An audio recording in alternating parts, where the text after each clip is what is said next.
Link TV presents Mosaic World News from the Middle East. Here are today's top stories.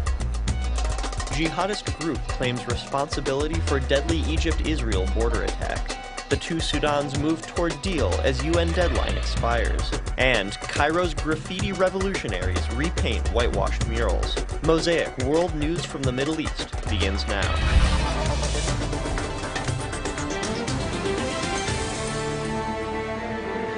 An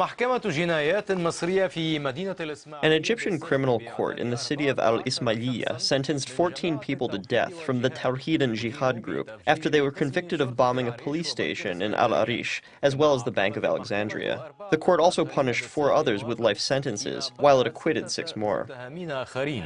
The events of the case go back to June of last year, in an attack claimed by the Tawhid and Jihad group on members of the armed forces, which led to the deaths of 3 officers, 3 conscripts, and a civilian. There was also the attempted murder of others in armed attacks on the Bank of Alexandria and another police station in al-Arish. Meanwhile, the Ansar Bayt al-Maqdis, or Partisans of Jerusalem group, claimed responsibility for the attack that took place at the Egyptian-Israeli border 2 days ago. It led to the death of an Israeli soldier and 3 of the armed men. In a statement that was published on websites attributed to jihadist groups, the group said that the operation was in response to the film that insulted the Prophet. However, the relationship between Ansar Bayt al-Maqdis and Israel goes back to before this recent operation. Here in the village of Khreza in northern Sinai, a mysterious attack occurred at the end of last month, which residents blamed Israel for. The attack led to the death of Ibrahim Aweda, who the residents say participated in previous operations against Israeli targets. This martyr, who was killed here, was accused by Israel of conducting operations against Israel. So Israel sent its Mossad men and others to place explosives on the way from his home to the village.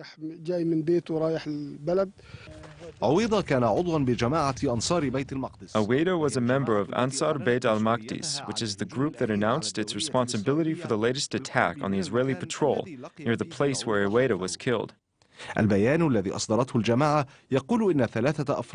statement that was released by the group says that 3 members, armed with machine guns and RPGs, set up an ambush for an Israeli patrol consisting of 2 cars. They alleged that at least 8 soldiers were killed before the attackers were killed in a later clash with the Israeli army's backup units. The statement says that the operation was prepared to avenge the killing of Ibrahim Aweda. However, this objective was postponed for a later operation, while this operation was dedicated as a response to the film that insulted the Prophet.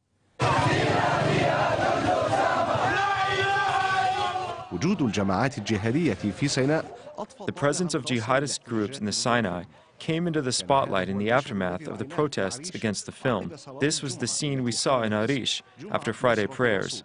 It was titled The Friday of Supporting the Prophet.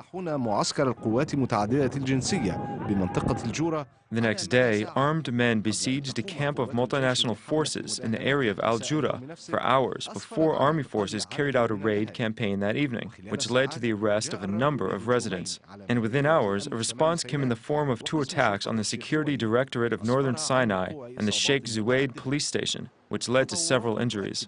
These developments confirm that the operation that has been conducted by military and police forces in the Sinai for weeks has not been successful at imposing full control on the peninsula.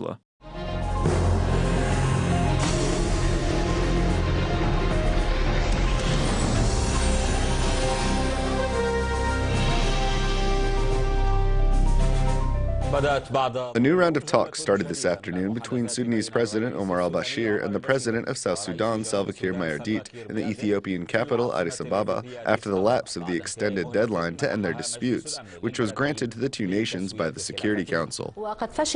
Yesterday's meeting failed to arrive at an agreement regarding the resumption of oil exploitation and the overcoming of border disputes. On the road to the summit, or perhaps an end to the cycle of disputes between the two countries. Sudanese President Omar al-Bashir and President of the southern state Salva Kiir are on the path of talks in the hope that they will solve their disputes through negotiations, which had previously eluded the two sides. There were several issues that were agreed upon, but there were also issues that were not agreed upon. At the forefront is the issue of security. All issues that have not been agreed upon will be presented at the summit for examination.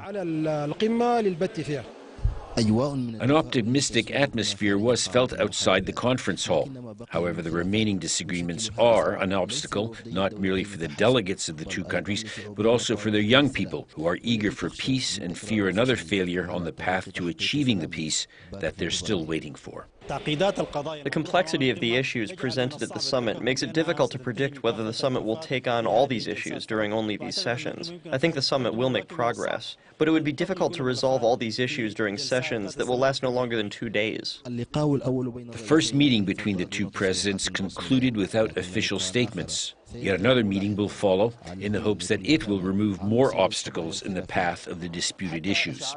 Many disputed issues remain between the two countries, despite the decisions made by the two presidents. Observers see the summit as a move in the right direction to achieve peace, which has become a local, regional, and global demand. Haitham Await, Al Jazeera, Addis Ababa.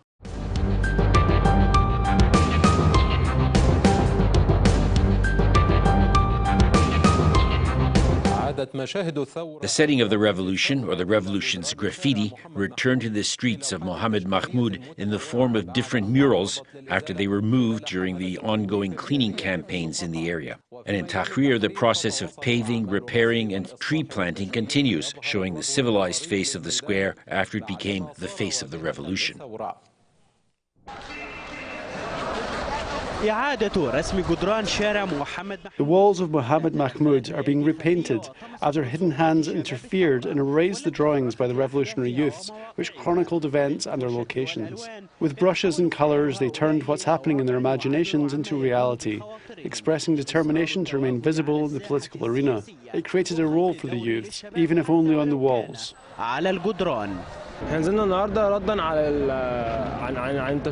We are here today to respond to the destruction that occurred last Monday, and we are here to protect the walls of Mohamed Mahmoud. The fact that the drawings were erased was very upsetting to everyone, even those who didn't draw them. Why did they erase the drawings? Where's the freedom and democracy that they are talking about? They are clearly against all innovators and intellectuals, and for whose interest? There are people who have forgotten about all those who died and focused on the elections. We are here to draw again. We are here to continue our revolution and to send a message to the authorities that we're standing up because we demand justice.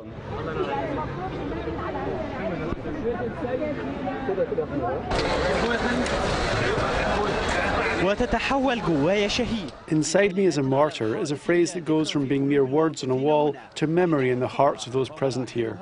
The events of the revolution and its phases were decisive points in Egypt's history. What came after remains fresh in their minds as accusations are exchanged about who wanted to erase the story of January 25th from the walls. The Interior Ministry is harassing us. They came to erase this graffiti, which is part of the revolution's history.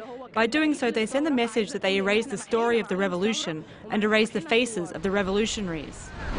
West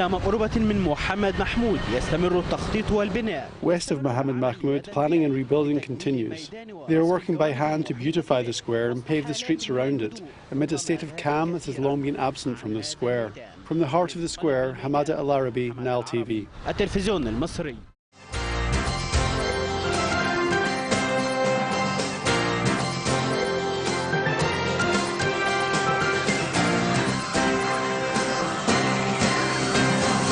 We open in Jerusalem, where the district court ruled today that former Prime Minister Ehud Olmert will not go to prison following his conviction for breach of trust. The court instead fined Olmert and gave him a 1-year suspended sentence. The ruling clears the way for Olmert's possible return to politics. More in this report from IBA's Dennis Zinn. Former Prime Minister Ehud Olmert was clearly pleased by the sentence he received from the Jerusalem District Court. The prosecution had asked for 6 months in prison and a fine. The three-judge panel decided that a 1-year suspended sentence and a 75,000 shekel fine was sufficient. However, the judges did say that in other circumstances, the crimes that were committed would have led to a prison term. The judges said that they took into account that Olmert resigned as Prime Minister as soon as he was charged for offences for which he was later acquitted. He made a short statement to the press saying that he accepts the court's decision and will apply lessons learned from it. Olmert's longtime aide, Shula Zakan, was sentenced to a 9-month suspended sentence. It's been a long haul in court for the former Prime Minister, who was initially charged on several criminal counts, including corruption, bribery and breach of trust, carried out as Minister of Trade and Industry and Mayor of Jerusalem. Although he was acquitted on most counts, last July the court found him guilty of unfairly promoting the interests of Uri Mesa, a friend and business partner, when he was serving as Minister of Trade and Industry. Today was the sentencing. Olmert arrived at the court this morning not knowing whether or not he would be the first Prime Minister to serve a jail term. He left court a free man. Olmert's lawyers said that they do not intend to appeal the sentence. The prosecution has 6 weeks to do so. While his legal problems are not yet over due to the ongoing Jerusalem Holy Land case, Olmert does now have the right to return to public office. He has not indicated what he intends to do in the future. When he resigned as Prime Minister in 2008, it cut short a vigorous pursuit he was conducting to cut a peace deal with the Palestinians. Political analysts will be speculating over this for weeks to come. Dennis Zinn, IBA News. As world leaders gather in New York for the annual UN General Assembly, one of the main issues on the agenda is Iran's efforts to acquire nuclear weapons. Iranian President Mohamed Ahmadinejad is already in New York and making waves. We get more in this report from IBA's Aryeh O'Sullivan. More than 100 heads of state are expected to gather at the United Nations this week, but UN Secretary General Ban Ki-moon made a special point to welcome the Iranian president to his UN headquarters and received a gift from him during a photo opportunity before the 67th session of the annual General Assembly that begins on Tuesday. Ban reportedly warned Ahmadinejad against fiery rhetoric in his speech. In the past, the Iranian leader has used the platform to deny the Holocaust. European Union Foreign Policy Chief Catherine Ashton also met with Ban. Great Britain, France and Germany have called for the European Union to approve more sanctions against Iran in an effort to halt its nuclear program. Before the General Assembly convenes, a special briefing is expected to take place before the UN Security Council on Syria. Defense Minister Ehud Barak is already there and has had meetings with U.S. Secretary of State Hillary Clinton. Prime Minister Benjamin Netanyahu departs for New York on Wednesday night after Yom Kippur and is scheduled to address the General Assembly on Thursday. Sources in the Prime Minister's office say that his focus is Iran, Iran, Iran, but they acknowledge that he may have to address other issues, particularly the Palestinian bid for recognition of statehood. Palestinian Authority President Mahmoud Abbas will also be speaking on Wednesday. This is Aryeh O'Sullivan for IBA News.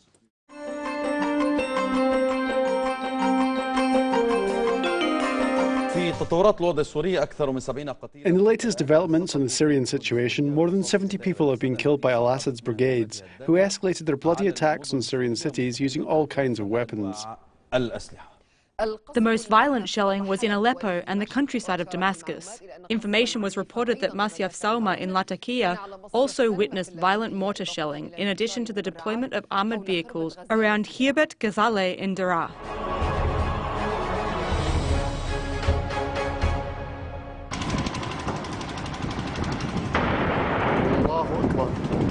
The war in Syria is the most ferocious of wars, as al-Assad's regime uses lethal military machinery in its barbaric attacks, which are determined to eliminate everything in sight, from humans to stones. However, the revolutionary steadfastness prevailed over al-Assad's front.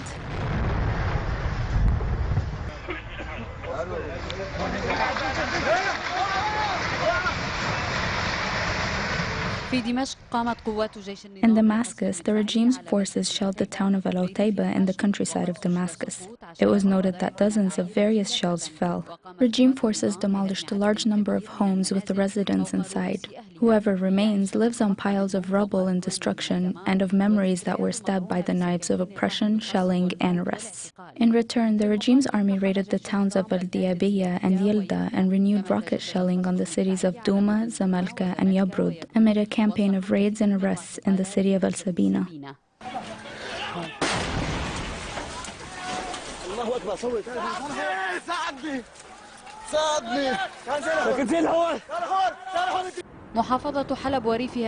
The governorate of Aleppo and its countryside witnessed renewed rocket and warplane shelling on the neighborhoods of al-Ma'adi, al-Marji, al-Idha'a, and the towns of Kfar Halab, Hayyan, Tuqad, and on the neighborhood of al-Sheikh, Qasr, and al-Halak. A number of victims fell and several homes were destroyed in the neighborhood of al-Sha'ar in the city of Aleppo. And for the 10th day, the families of Homs al-Qadima woke up to the sound of death hitting their homes, taking their last breaths as al-Assad's rockets violently shelled the neighborhoods of Jubar, al-Sultaniyya, and the area of Nfera. Meanwhile, rocket and missile shelling was renewed on the city of al-Rastan in the countryside of Homs, coinciding with violent clashes at the northern front between the Free Army and the regime's army, following an attempt to raid the city.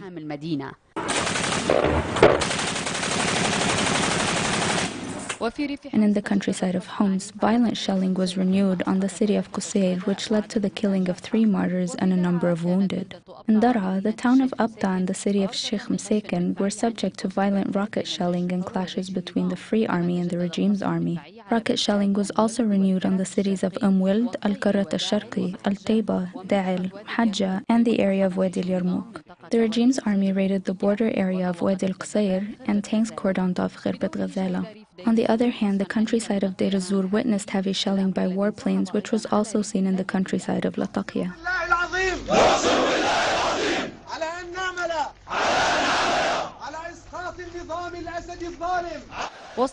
Meanwhile, in an unprecedented move by the Free Syrian Army, the brigades and battalions in the western countryside of Aleppo were united under the title Al-Mu'tasam Billah Brigades, which includes a number of units.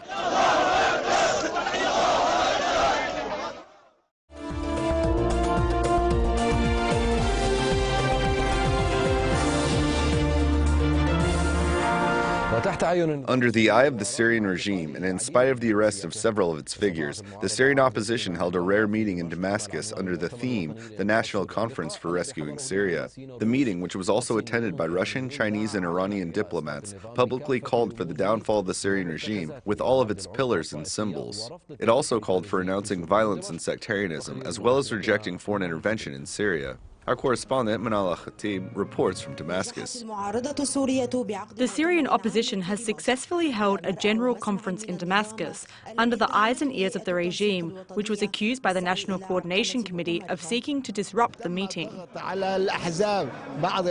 The various parties of the National Coordination Committee faced pressure that prompted some to withdraw from the conference. Tremendous and serious pressure was exerted on them, aiming to sabotage the conference and prevent the parties from attending. However, all of these efforts failed. The conference's support from Russia, China and Iran fell short of offering reassurances to opposition figures abroad, prompting all of them to abstain. The Ansar Party and the Building the Syrian State Revolutionary Bloc also boycotted the conference, despite taking part in the preparation process during the past 2 months. The Building the Syrian State Revolutionary Bloc was our partner. They helped us prepare and draft documents, which also carry their signatures. Just days before the meeting, they changed their mind, claiming that it wasn't time to discuss the political situation. The convention attendees outlined a number of fundamental principles to rescue Syria, most notably the establishment of a modern civilian and democratic state, and the continuation of peaceful struggle until all the objectives of the revolution are attained. Members of the opposition urged the regime's army to reassume its national duty. They also reaffirmed their commitment to the principles of the 3 no's: no to sectarianism, no to foreign intervention, and no to the militarization of civilians. The conference took place despite all of these obstacles. The implementation of its initiatives and proposed solutions to the Syrian crisis hinges on the overall security situation, public support, and the disagreements among world powers on the right measures to help Syria out of its crisis, which has raged over the last year and a half.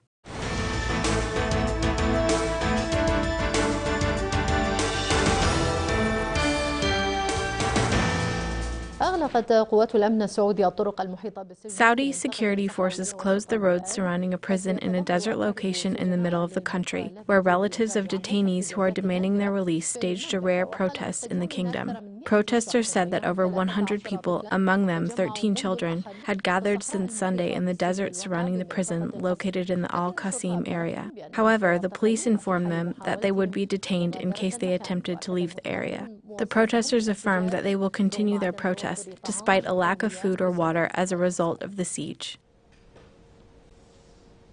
The case regarding political prisoners in Saudi Arabia is still developing in the face of the regime's oppressive practices towards peaceful protest movements by the Sons of the Kingdom who demand reform and citizenship rights. A sit-in by Saudis was organized near a prison in Al-Qasim, in the capital Al-Riyadh, to protest the detention of their relatives. They were surrounded by police and threatened with arrest themselves. The protesters assured that their sit-in will continue in conjunction with the occasion of the Saudi National Day until the release or trial of their relatives. They also noted the ongoing detention of their sons despite the end of the arrest period, adding that arbitrary arrests continue based on mere suspicion.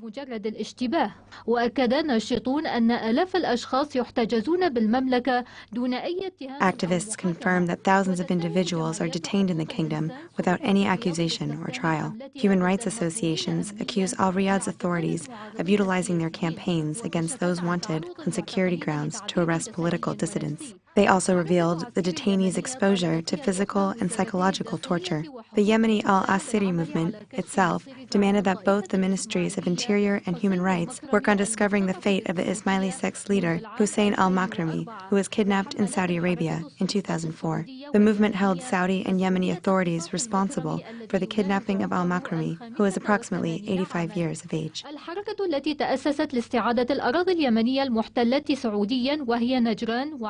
The movement was established to retake the Yemeni lands occupied by Saudi Arabia, which are Najran, Asir, and Jithan. Their actions are in the framework of the Treaty of Jeddah, which was later ignored in treaties signed between the previous regime in Yemen and the Saudi regime. The movement announced that it will follow the rights cases of all Yemeni citizens, including deportation, sectarian terrorism, and returning land to Yemen.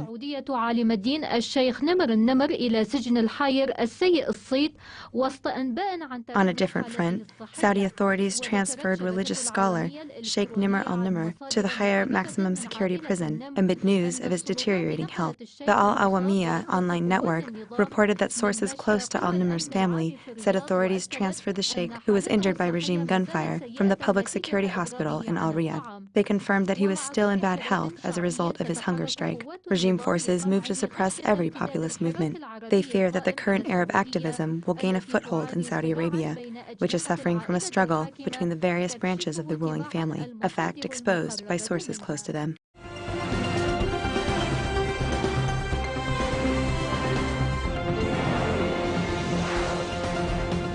Anger is raging in different parts of the world against the anti-Islam American movie and blasphemous cartoons in a French magazine that insult Prophet Muhammad.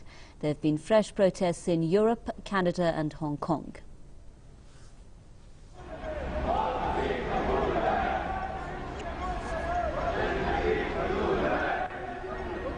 Protests over the recent sacrilegious acts against Islam spreading further across the world. The demonstrations have for the first time spilled over into Hong Kong, where thousands rallied to condemn the anti-Islam American film and the French cartoons insulting Prophet Muhammad. Protesters in Hong Kong rallied outside the U.S. consulate. Similar protests have also been organized in Canada. The protesters shouted anti-U.S. and anti-Israel slogans and expressed their dedication to Islam and its Prophet Muhammad. Fresh protests have also flared up in Europe. Muslims in Greece have come out with scuffles breaking out between protesters and police.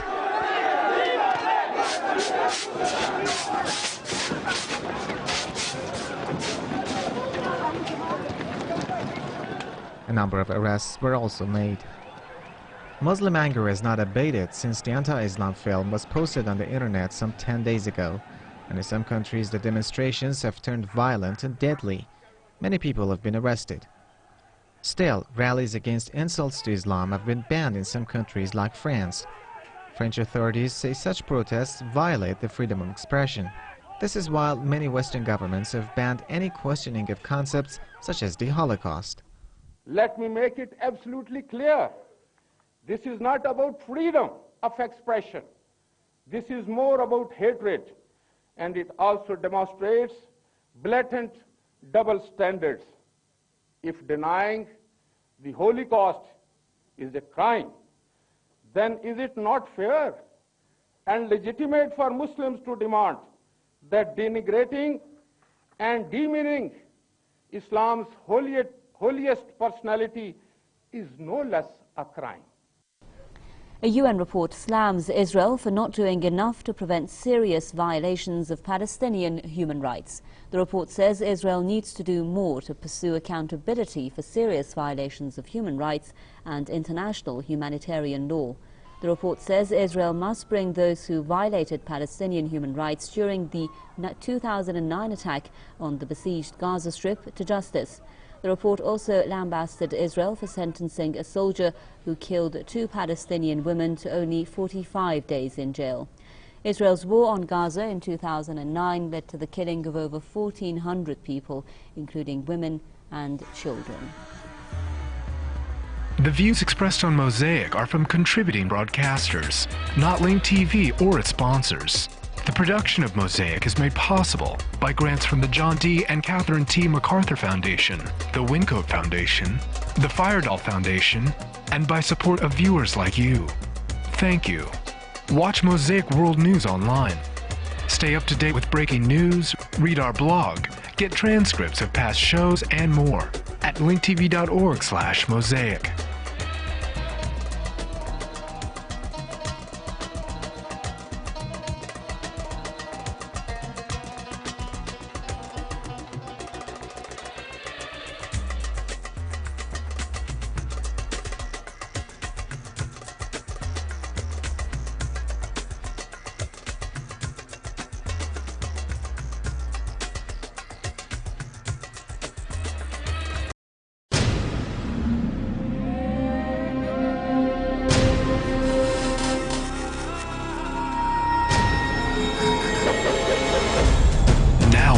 Airwaves, a global channel of uncompromising stories, world news, documentaries, entertainment, and culture. Link TV, connecting you to the world. For more information, visit linktv.org.